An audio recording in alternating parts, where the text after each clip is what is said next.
Quiet, numbskull. I'm broadcasting. Welcome, ladies and gentlemen. My name is James Baldini. This is AJ Hayes right there next to me, the commentator of Common Sense. I am the teacher. And this is The Cycle of Mayhem. And tonight we are going to be giving you a fabulous show based on how Americans are viewed and why complacency and arrogance is killing our country right in front of your eyes. And Jim, AJ, let's kick it off, brother. You got it, Jimbo. And just so folks, you know, if you're just tuning in for the first time, or that's it, there he is over there. If you're tuning in for the first time, folks, Ballistic Patriot, the Cycle of Mayhem in plain sight, remember that part, is our way of, you know, we understand there's a lot of people confused and don't know what's going on, and it's like the tug of war on, you know, which way they should believe, what they should believe, how they should vote. So our objective here and what we want to do as patriotic Americans is to simply put the facts out there, show you how the answers to a lot of your questions are right there in front of your face, where we do our best to remove the smoke and mirrors, lift up the curtain, and expose what's going on. But it's not just a theory. It's actually happens, and you can see that these things are going on right in front of your face. So with that being said, it's amazing the kind of things that they have that we witness, and how the dots are connected. That's what I think is very interesting, and that's part of what we're doing here, right, AJ? We're going to connect the dots to help everybody see the level of I think my old man would have called it the bovine manure, the OGBP, the original gangster Ballistic Patriot. He would have said the bovine manure of what is going on in our government and out there by the different players, as you might call them. So take it away, AJ. The ball is in your court. I've serve it up and nail it out of the park. All right, let's do this. You know, one thing I want to start out with, yesterday, you know, for those of you who didn't see it, the President Biden, he was in New York City, and we're just going to play a little audio clip for you to listen, and this was just a little snippet of the disastrous press conference / political campaign rally he was trying to do. And then we'll dive into why he did it. But Jim, you got that keyed up? Could we play the audio of this? Listen, folks. Listen close. Skills, ladies and gentlemen. I apologize for this high level of technical relay here. So please. But the most important thing, it's real information, not faux, not fake. Exactly. We are determined that we are going to deal with climate change and have zero emissions, net emissions by 2050. By 2020, make sure all our electricity is zero emissions. We're going to be able to do these things, but we've got to move. Okay, I know the audio was a little rough. If you want, we could find that full video in its entirety, and I'm sure we can get it up on Ballistic Patriot. You want to hear it again? No, I think they got it. But what happened was there was a gathering, and President Biden was going to bless the New Yorkers with his presence. He cares deeply hearted about the floods and all the goings-on that were happening in New York. We'll leave the part about the carnage and how people burnt down that city. But all of a sudden now he's there, and he's got Senator Chuck Schumer right by his side, and a gathering of the, politicians in that area. The elites? I wouldn't call them elites. I don't even think they're in the ballpark with that. I don't, frankly, my view on it. Nobody is an elite. All Americans should be even. You have a job to do, you do it. Doesn't make you a politician any better than any blue collar worker out there keeping the water flowing in our house or the electric on. So anyway, what they did, and we're I'm going to break this down for you, is they gathered everybody around. The microphones were up, and he started talking about what he's going to do, and somehow it got into global warming and go green and all that kind of stuff. And if you heard in that video clip, again, folks, the whole thing was a disaster, but that was just a little clip that we played where he promises by 2050 there'll be no greenhouse gas emissions by 2050, and like he said, by 2020 there'll be no carbon from our fossil fuels. And what's priceless is looking at the people behind him, and Chucky Schumer to his right, he put his mask up a little higher, and his eyes spoke 1,000 words. Like, this is not good. But let's look real quick. I can explain that.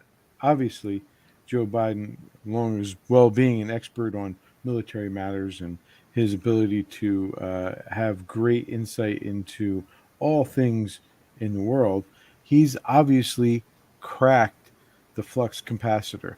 He's obviously cracked it and figured out how to travel through time. I mean, that's it. That order. Saki is going to give us that information tomorrow. Oh, yeah. So anyway, yesterday they did this press conference, and they, so it goes on. It's a disaster. But what was it really about? The man. I had said this in the first show, second show, and that's what we're about. We're just going to put the facts out there, and you can make up your own decision. But it's after speaking to some Democrat friends yesterday, it's pretty clear that they realize that something's going on, and he's missing his exhaust spring and a couple other parts. So, what was it really about? Was it really about the New Yorkers?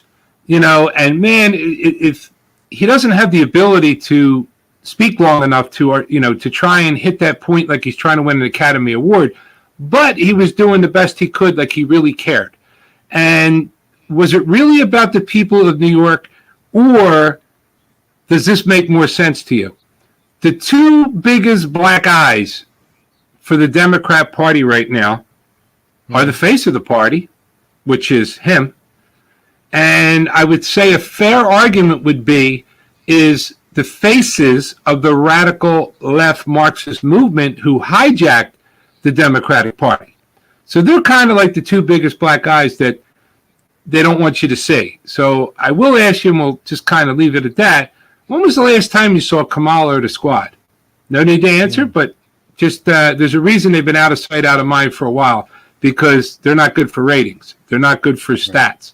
And when it comes to the opposite, is why President Biden all of a sudden is out there making a mockery of this thing and can't really get 3 sentences out without a blunder, was because they're trying to get him out there to get TV time, because now the cat's out of the bag. I told you just yesterday, I spoke to a bunch of Democrats who are now, and these are rational Democrats who admit it, there's something wrong and this ain't right. And they know it. The political operatives of that party know it. We talked about last week house cleaning.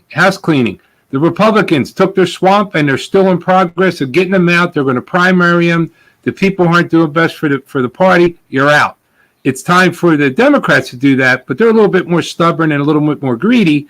So they get them out there, they prop them up, and they're like, look, nothing wrong here. And then they'll take those clips and they'll chop them all up. And then when you view it on the TV, it makes it look like, well, I guess he's okay. Everything's fine. Because I don't think you're going to see that clip in its entirety, Jim. I think it would be a miracle if they did. But it was nothing but damage control. It was those unfortunate people in New York who lost everything because a bunch of loony birds went down and burnt down the city. Then they closed the city down because of COVID and all those businesses that went under. And then Mother Nature gives it a pack. I mean, this is horrible for the people in New York City. But mark my words. To throw in there, New Jersey, in New Jersey, we lost 27 people to the storm. Yes, and people died because of the storm, and he's capitalizing. They're going to try to capitalize on, as you're pointing out, that those deaths. They're just standing on those dead bodies. Well, just like everything else, there's also, so it was a two-part thing. Damage control, because the ratings for the Democratic Party are going in the tank. They're the rational Democrats who are patriotic and really shed tears for our troops and those people who were victims of the storm. They're the patriotic majority of the party. Right. They know they're losing them. they're losing them. They're saying that now this isn't what we signed up for. And, so that's what that was all about.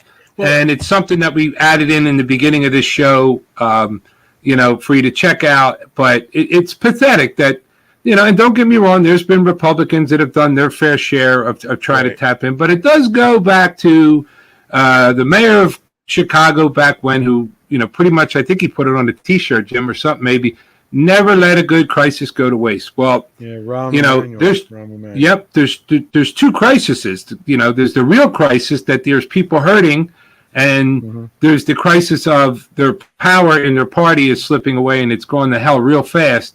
And they're trying to preserve it. They're trying to put Band-Aids on it, surgery, whatever they can, because remember, the election is not November 2nd. It officially is, but those ballots start getting mailed out in 2 weeks. So that's when Jim, people are going to start filling in the blanks. You have a great point there about Democrats. I mean, I can speak right here in where I live. It's a red area, completely red. There's maybe five Democrats who hold office in the entire area that I live in. And I know one of them is a mayor.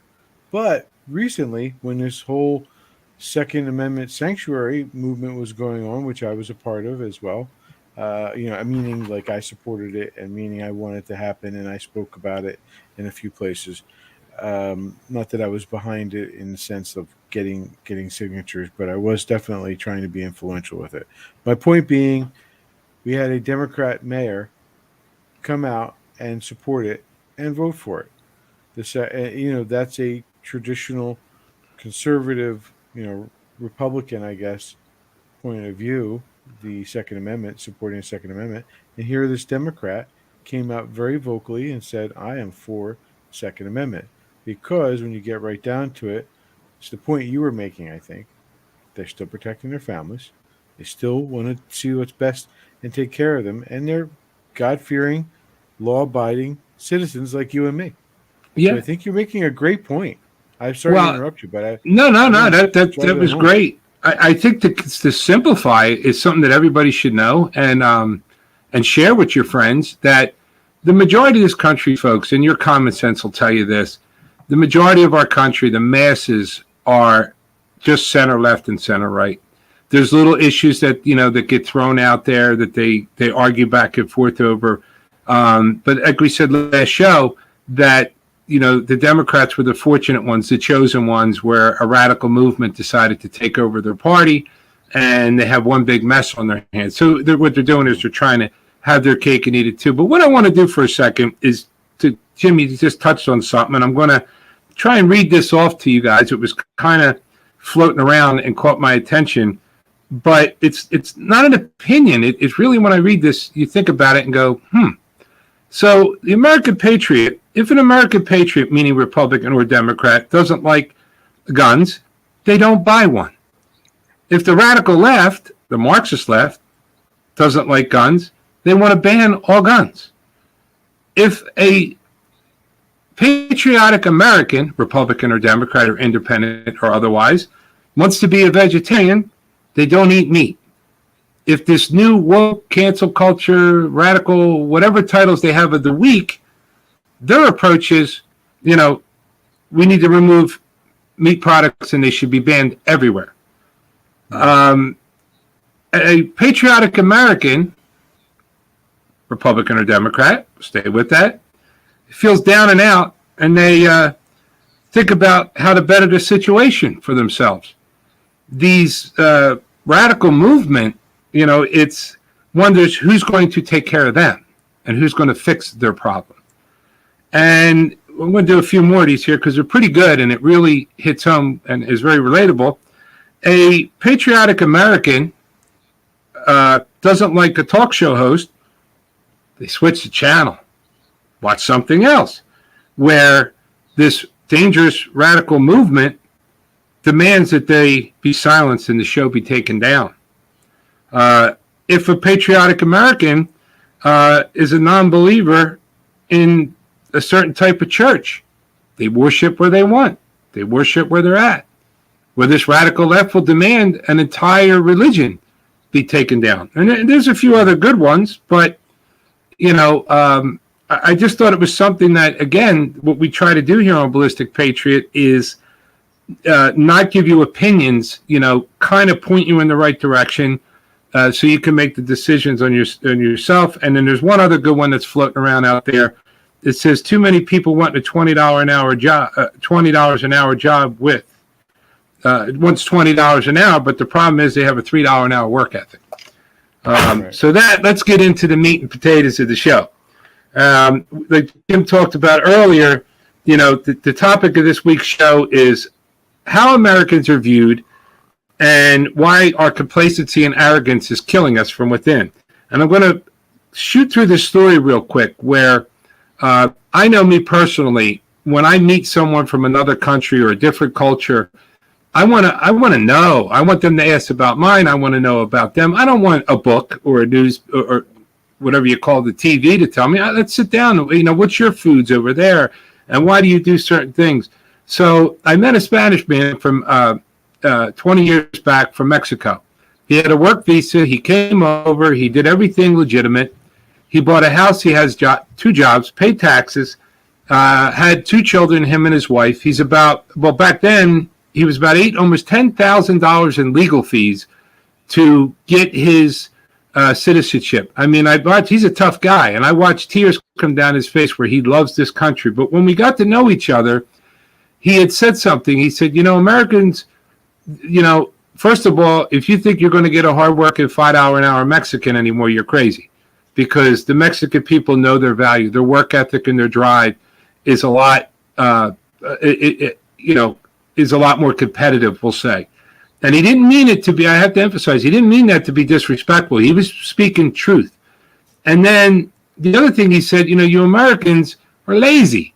He said, you want to kind of do the bare minimum, get by, and out the door. And there was actually a situation one time where we were running to a restaurant and the lights were out, kind of knocked on the door a little bit, and it was an Asian-run restaurant. Everything, and I said, no problem. You're closed. Don't worry about it. They turned around and said, oh, heck no. And that gentleman, who I assume was the father of the family, he told everybody, you make what this gentleman wants, and that's it. Where just a couple of weeks ago, we took someone for ice cream, and the bell hit 9 o'clock at night. They slammed the door in our face, and they wouldn't take us as the last customer. So what he was getting at is not to insult Americans, but it's their view, how people in these other countries who have it a lot worse than us, at least did, we're getting there, view us. And it's not because he didn't like this country. He loves this country. And so that's kind of planting the seed on, thinking about how we are viewed. We tend to just see what's within the boundaries of our country and not the true view of good, hardworking people, the way they look at us from the outside, because they notice it sometimes better than we do, which is where the complacency falls in. We'll get on that in a second. But I got to ask you all a question. When was the last time, and I would never wish this on anyone or any country, but when was the last time you ever heard anything about China being attacked by ISIS or a terrorist attack in China? You could think about that. You could digest it. You might want to, some of you might be Googling it right now. But there's never been anything, to my knowledge, after doing some research in the near past few decades of that. So I want the right answer. I want to know why. Not wishing it on them, but I want to know why. So I have 2 friends from China. I have a couple friends from China, but there was 2, and I asked them that question. And I said, Lee, why, I got to ask you this, buddy, why don't you ever hear of we don't ever hear of any terrorist attack in China or anything? And keep in mind, the key here, folks, is these 2 gentlemen, my friends, never met each other. We tried to get like a get-together one night here and there, but they didn't know each other. But they were both born and raised in China. And he looked at me and he said, what, over there? You can't get in. And he said with a stone-cold face, you cannot get in. And he said, you see here in America where you have cameras and all that stuff, he said they have biometrics, they have such advanced systems. The bottom line, they just don't have an open door for troublemakers to flow in. And then he backed it up and he said, and if by chance some terrorist organization would get in there and do it, these terrorist organizations aren't as ruthless as you think when they know they have tough leaders, because China would send an imperial army over there if they found out where it came from and annihilate the whole area. They wouldn't care about innocent casualties. They wouldn't care about nothing. So then, a couple months later, I bumped into my other friend, and I asked him, I said, Dan, can you tell me, I asked the same question. They never met each other, and he gave me the same exact response. So, folks, you wonder, why doesn't it happen over there? You know, and I think they gave you the answer, and I think your common sense should kind of tell you, or at least get you thinking about something you probably never thought of that was right in front of plain sight. Now, we're going to move on. That, you know, we're here in this country, we're so complacent. You know, if we have to wait more than 30 seconds at a McDonald's drive-thru, all hell's going to break loose. The horns are going to be blowing. The arms are going to be flailing. You know, why can't I get my heart stopper in the bag? Why has it got to take a minute instead of 30 seconds? The pizza delivery guy was 15 minutes late, or 15 minutes instead of the 10 minutes, and people are losing their mind. You see, folks, what I'm trying to show you here is we get so zeroed in on this stupid shit, you know, these stupid things that really, really, really don't matter, fighting over masks and all these other things. But in the meantime, there's something going on right in front of your face, and we're going to show it to you tonight. We're going to go over it with you tonight, and you could judge for yourself, because that's what this show's all about, is for you to make your own decision. We're going to show you where it's in plain sight, but we're going to show you, give you the ability to judge for yourself. So with that being said, we're going to talk about where we are at today as far as our safety, our security, and how the complacency and arrogance is killing us from within right now as we speak, and in plain sight and very clandestine if you're not looking for what you should be looking for. And we'll start out with the different types of warfare conventionally. And I'll be honest, I'm no military expert or anything like that, but just based on common history. Jim, you have the slides ready? I do indeed. Okay, so let's, folks, take a look at the different types of warfare that we're used to. Psychological warfare. And we're going to, you know what, Jim, let's roll through them and then we'll go back to them. So we have psychological warfare. All right. Then we have chemical warfare, biological warfare, conventional warfare, and then the real ugly one is nuclear warfare. Okay, so if we can go back to psychological warfare. You know, everybody talks about China, and you see shows over and over again about trade and different things like that. But I'm going to cut to the chase here. When you know, people today, if they lose their phone, they will go absolutely bananas. It kind of falls back in the complacency thing about the 30-second cheeseburger. But when they're on these social media platforms, and there's so many of them out there, they engage in so much stuff that they don't realize that China and Russia and stuff, they are putting these things out there to purposely, they know, just like I said back with someone from Mexico who looked and said, Americans tend to be lazy and soft. You know, they know that the littlest thing will bother us, bother Americans, and get them all worked up and get their anxieties up. So they're fueling that, whether it's through social media conduits, whether it's, you know, on the back end, who owns these news media outlets? Where's the money moving around to get the message out? You know, a little while back, you know, I did a little digging into North Korea. I mean, we all know it's not a good place, but they actually have a speaker spread out throughout the country, speakers that a couple hours a day, they just spew that speaker. They don't have a remote control to pick channels and everything. And that's the news, and that's what they hear. And you would think that would never happen here. You know, but folks, I would argue differently that it is happening here. The only difference is we have more than one speaker, we have more than one channel, but it's all spewing for the masses the same rhetoric. So there's a psychological part, and we're going to get back to the psychological part in a second, but that's going on right now. Okay, and then Jim, you want to go to the next one? Chemical warfare. It's going on right now in front of your own eyes. And it's causing devastation on all different fronts. and I'm going to give you an analogy that if China, Russia, or any other country was to drop a chemical or, God forbid, a nuclear bomb in downtown New York City somewhere, that would probably be fair to say it's the end of the world as we know it. But so that's pretty not, at this point, a viable option. But, folks, how about if they were to do it one little baggie at a time? One little baggie of this stuff you might have heard of called fentanyl that wipes out 70,000, right around 70,000 Americans a year. But it's not just the 70,000 Americans a year. Let's talk about this for a second. What's going on here? Okay. Jim showed in the last show, The Brotherhood of Liberty, how the border patrol and stuff, they intercepted these goods. Jim, could you switch over to that slide? Is that okay? Sure. How they intercepted all these goods at the border. And we're going to show you like why we call this show the Cycle of Mayhem. So right there on the screen, you see U.S. border officers seize 39,000 in fake designer products from China. And if you notice, look, China's not going to fake, a pair of Bobo sneakers that you get at Kmart or, Walmart, the ones that last you a couple of months.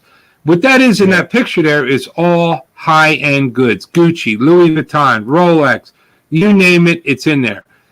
Most of us probably never saw any of that stuff. It's way out of our league.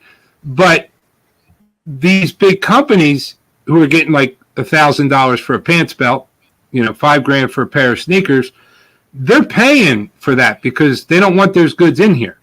So that's big corporate paying, so what's more important?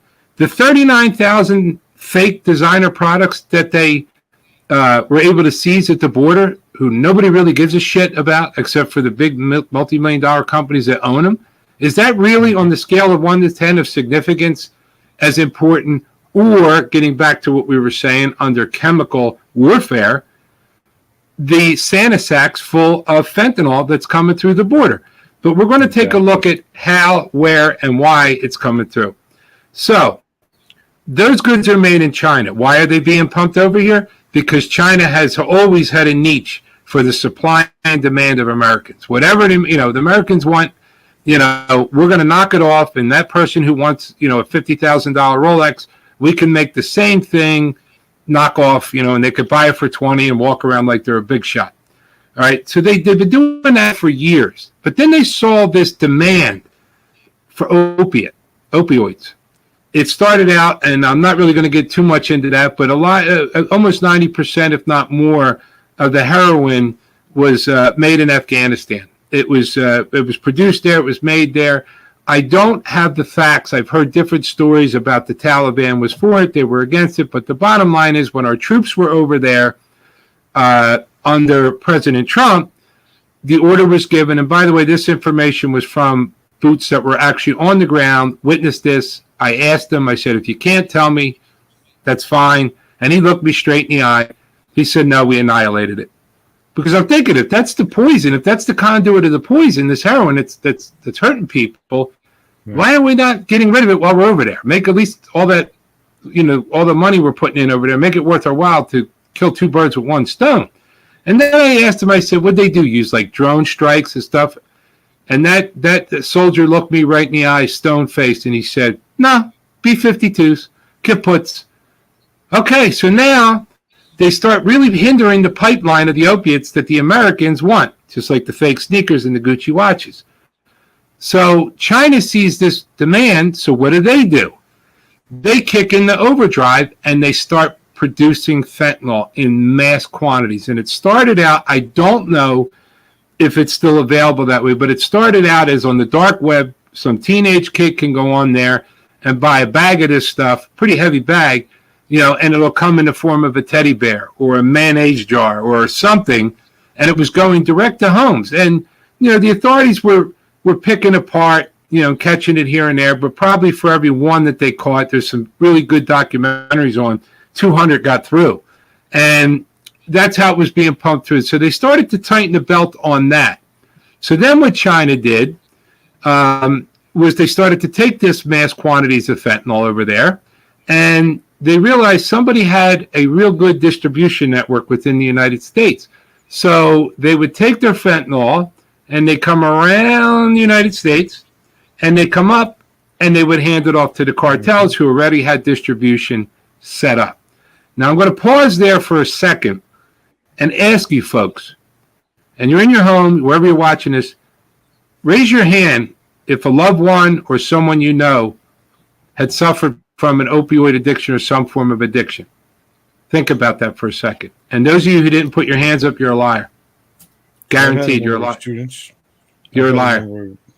And that's not to be offended, but if you don't admit the truth, you never get to the bottom. So that fentanyl comes around, and then it's being distributed by the cartels into the United States of America. And as we saw, it wasn't just in their inner cities. It was everywhere. And it still is, frankly, more so now than ever before. And those baggies were knocking Americans off, like I said, right around 70,000. I think on average now we're up to 300 people a week are dying from an opioid overdose.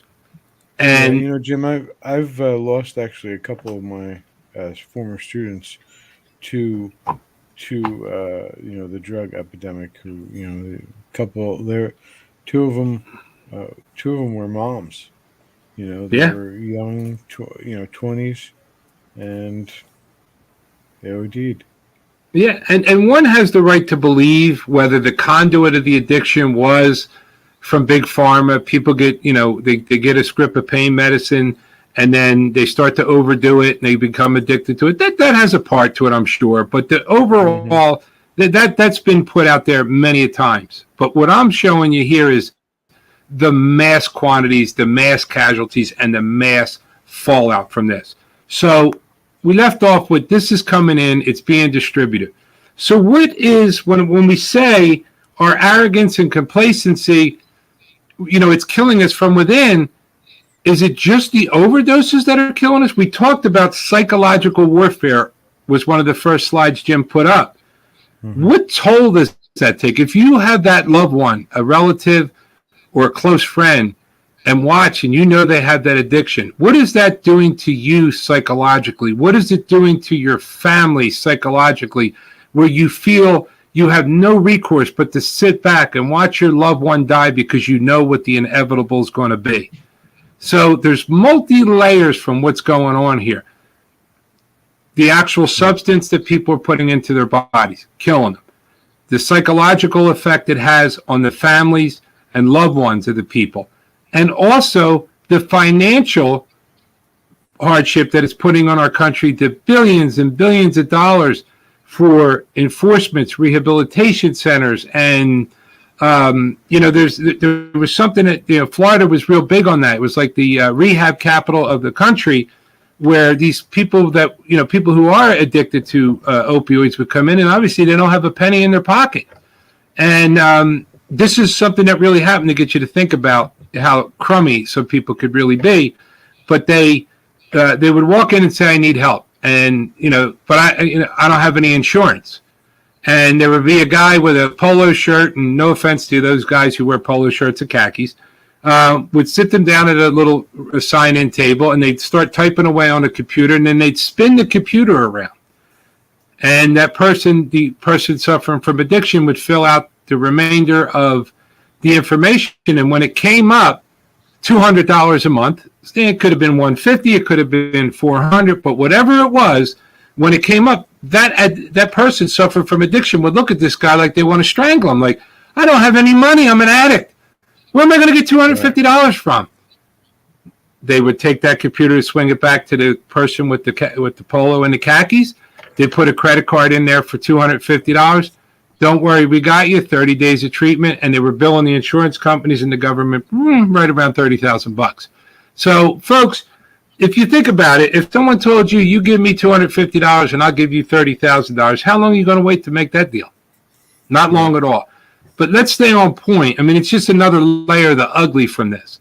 And so now we look at every day you're hearing the carnage on the streets in these cities, 18 dead, all the major cities, 20 dead.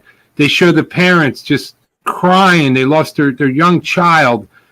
who got out there and got involved with the drug sales. And then sometimes it's the innocent person just walking by in the wrong place at the wrong time. But then they created this war, this drug war. You know, there was a good documentary on that said years back, that was just recent, said, you know, years ago, a marijuana deal in mass quantities was done with a handshake. But when it came to cocaine and heroin, that was done with a gun, that deal.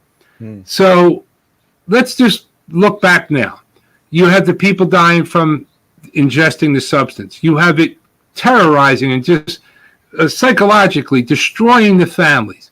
You have them destroying the money and the finances of our country. You know, how much money can you possibly have? And you pretty much have a rough idea on what was being spent to try and save lives.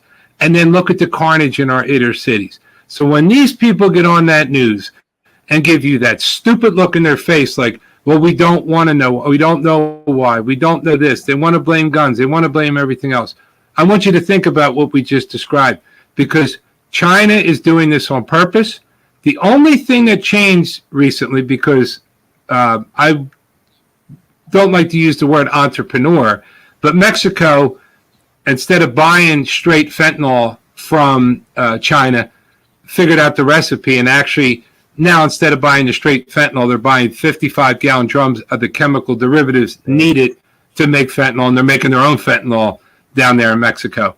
And they're also making mass quantities of methamphetamine.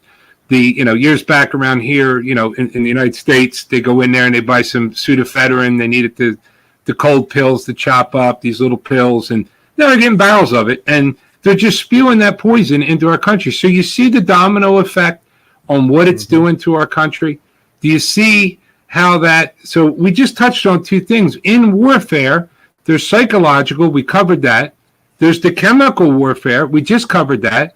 And now we're going to touch on the biological warfare. And we're not going to spend a whole lot of time on it. But, it's this thing called the coronavirus. I'm not going to get in here and get into a debate over it was on purpose, it wasn't on purpose, because that just creates an argument and certain people are stuck in their ways. But one thing I think, if you tap into your deep common sense, something wasn't right about it. And I do have a theory on why that coronavirus made it to what it became today. And the theory is two-part. We talked earlier about, when have you ever heard of China being attacked by a terrorist attack in China or something like that? There's nothing that I could find. Maybe there's some very small incidents, but it's not like the other country, not like here, okay? Because they keep things locked down. And there's severe consequences if you do it. When it comes to the COVID virus, there's no question. I don't think anybody disputes it started in China. How it started, that's up for debate, but I don't want to waste time. I don't want people to argue, because then you're going to lose sight on what we're trying to show you here. But it made it here. But there could have been, if they're going to do it on purpose, there would have to be a reason. And I would ask, there was two things going on that China didn't like. For the first time in, Jim, I don't know how long, Jim, you don't really see China on the headlines with any kind of stir-up. But the thing with Hong Kong, look at the timing of it, what was going on. And China, because, China's not going to let their news media video that and put it out there, but they were in Hong Kong. Hong Kong's is, a civilized free society, and all that footage was hitting the airways. And you got to remember, folks, for at least 30 years, Jim, would 30 years be fair to say that China's been scratching and clawing, to really bring the world to their mercy? Is that fair to say that? That's fair statement. That's a fair statement. So, that was going on. If you look at the timing of when COVID came out, that was going on. So I asked, and again, I'm just asking, could that have been a reason for them to release that virus? Because the last thing China wants to do after 30 years of trying to take over the world, that would have put them back probably 20 years or more. Or did, when that virus leaked out, of course it affected Chinese citizens first, and they were getting sick and dropping like flies. To date, I don't think anybody knows how many people actually died in China. God bless those people. I mean, it's a tragedy. But they knew that would bring them to their knees, or I should say, did they know that would bring them to their knees? And then they would be at the mercy of other countries to come up with vaccines to help them. So rather than be the lone victim, they just kept the planes going out. They just kept them flying and make sure everybody was still left on a level playing field that was suffering for the same thing. So I don't have any factual basis for that. I'll make that clear. But we encourage people on this show, God damn it, use some common sense. When these reporters are spewing this nonsense, these sway left, sway right reporters. So that's something to think about. And then, we really don't need to touch too much on, God forbid, the nuclear. So, that's what it is, folks. Right now, in front of your own eyes, and I hope I did a good job articulating it for you to show you between the illegal drugs coming through, the psychological propaganda, keeping Americans fighting amongst each other for stupid political beliefs, and then, of course, the biological side of it with the COVID virus. There's 3 of the 5 going on right now. Hope to God we don't hit the other 2, but we need to do something about it. And the way to do something about it is you have to get leadership in there. One of the key things, remember going back, when my Chinese friend had told me, both of them, the one part was you couldn't get in.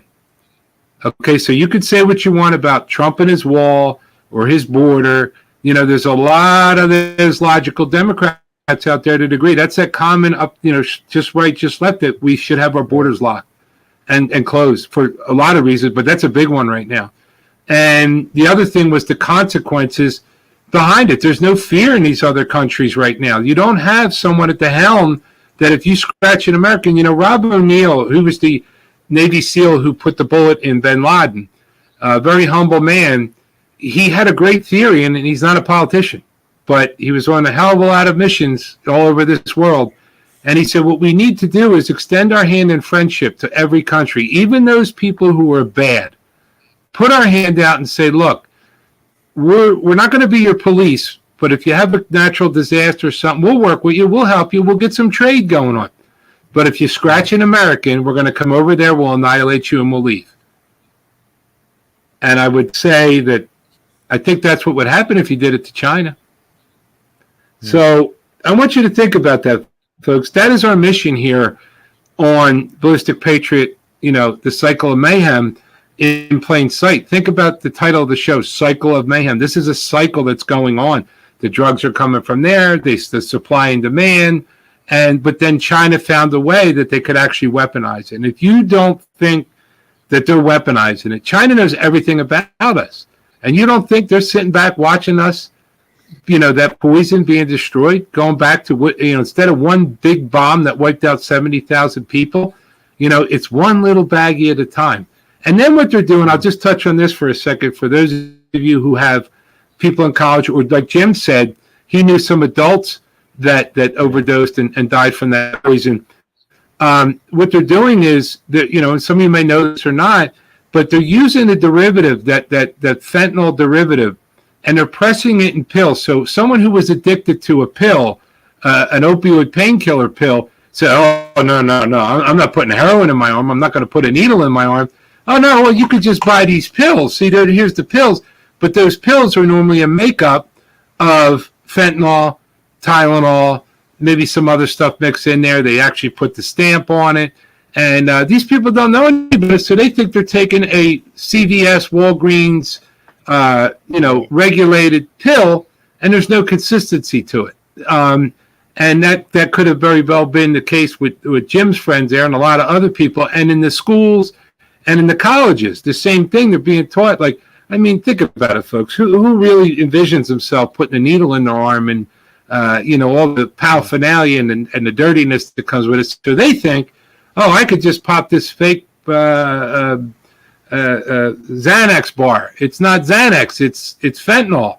And there's a lot of different ways now they're sneaking this in. And one quick thing I want to touch on, when they started to legalize marijuana in the United States, it really impacted the street level dealing and stuff, because a lot of people who want to use that for medical purposes or party purposes, it's a risk going down in the city and try and make a deal on the corner. So now they walk into this mall and could pick and choose the marijuana. But the thing with the marijuana is, now that it's legal, man, they have some of this stuff. It's not that they used to call the old Vietnam skunk marijuana.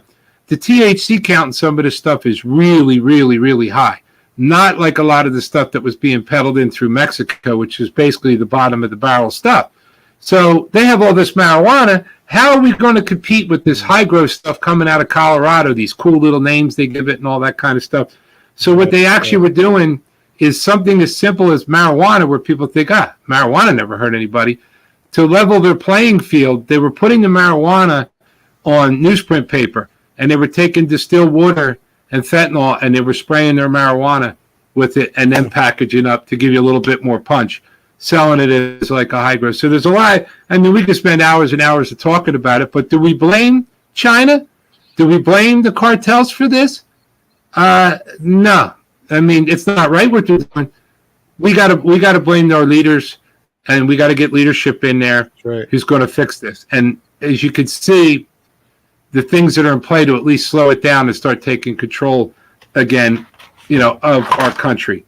So, with that, I think, it's an awful subject to talk about, but that is our objective here, is when you're trying to pick a leader, when you're trying to vote, make a decision, and you get so fed up because you hear so many different plays on stories on the news and social media and all that kind of stuff. We're just trying to point you in a direction to say, hey, look, here's something that's going on, and who do you think would be the best people to stop it? Jim? Mm-hmm. You raise an excellent set of points, Jim. You got a solid explanation of the cycle of mayhem, how it is destroyed and corrupted, or I would dare say it's taken away from an entire generation. It is, people I hear continually about how this generation of young people are going out there and they want big dollars for doing no work, right? As you pointed out, right? Yep. I think it's very well connected. You did a great job connecting the dots, and how that maybe it's not just complacency. Maybe it's also the availability of drugs provided by the Chinese via the cartels. This is definitely, you've tapped on to something here that is laying the groundwork for a lot of people to open their eyes. The best thing I think we can do, though, what's the solution, right? It's about vetting our people who are running. We have to vet them. We have to say, you suck. We don't want you. How many years has this been going on? You talk about 30 years for the Chinese scraping their way into the system. What about the 50, 60 years, 70 years of politicians who continually cut the deal that's best for them and whatever payoff they're going to get, instead of, and by the way, both sides of the aisle, get paid off to that ends up screwing American citizens. We face a crisis. I think it was Mark Twain who said, he said, you're stupid and you're a congressman, but I repeat myself. That's what it comes down to. Mark Twain. Politicians and diapers should be changed often and for the same reason. This is not something new that's come to America. Mark Twain was talking about it 150 years ago, and he was nailing it down with those simple, clear quotes. And we still haven't learned, and that's part of the American experience, is trusting, because we believe in freedom, because we believe in the basis of our country, we like to trust other people. We it's what we do. It's like Captain America said, my faith is in people, because they're the ones who are supposed to be running it, right? Yeah. It's the people. It's not we the politicians. Exactly right. And I'm going to just throw this in because, it almost brought a tear to my eye. I know a lot of folks that live in the cities, and, some of them are older folks, and they're raising their grandchildren and different things. It's not easy. And again, it's different. It's not one group of people that you talk to. Just like I was talking about my friends from China, they're different, and these were different folks that were very similar with raising their grandchildren, and they're stuck in the city. They don't have the resources to get out. And they said, I have to get toys for my grandchild to stay in the house and things to occupy them, because simply sitting out on the porch or riding a big wheel, there's just so much carnage going on in these cities right now. And it's all the way I showed you. This is why. The drugs, it's dollars. And some of these people that are in the drug game, they don't know how to go work a 9-to-5 job. Their job, and they've been recruited at a very young age. That's a topic for another segment, by the way, where we're going to tap into that. But I said, I'm listening to this, and I said to them, but man, those people down at your city hall, they live like kings down there, don't they?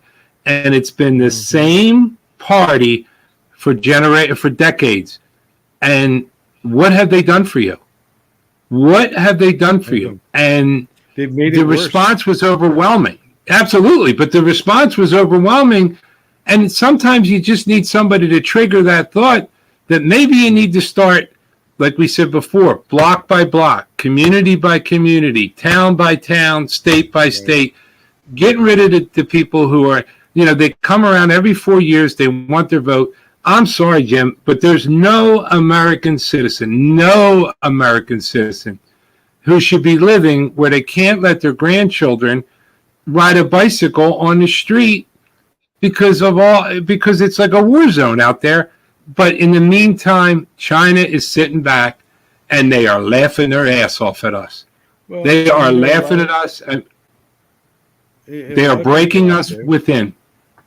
A lot of people would look at that, the statement you just made, and say, "Oh, well, it's this, it's this person or that person." I would say, it's us as well for allowing this individual being elected repeatedly, and some of it is the way the system's set up. Some people are just gerrymandered in. Some people, buy their way in and buy their way to keep the power, and empty out bank accounts just so they can remain in power. I think that there's a level of corruption, which should be another show as well, within the political system, that and there's vested interests like the teachers unions or the public workers unions or what have you that are associated with that, where they are invested in having certain politicians in that are friendly. There's one of the talking points for King Murphy in his run for election is, I can talk to these unions, the NJA. I can talk to them and get them to lower this and lower that. That's not you can talk to them. I can talk to them too. You're really, in essence, not saying you can talk to them. You're saying you can get them to take a deal. Why are they willing to take the deal you're going to give and not the deal that I'm going to give if I'm, whoever else is the competing governor? The reason is, it's not because I'm an evil person or the Murphy's opponent is evil. It's because there's a deal in the back room. There's a deal in the back room that's being put on the table, and everyone's going to be happy. You're going to sell to the public X, and meanwhile, Y is going to be going on in the back, all right? And Z is going to be going someplace else, if you know what I mean, for the taxpayer, all right? That's what's going on with that, and that's, like I said, another cycle of mayhem exclusive. We'll have to do one on that. I'll have to do that one.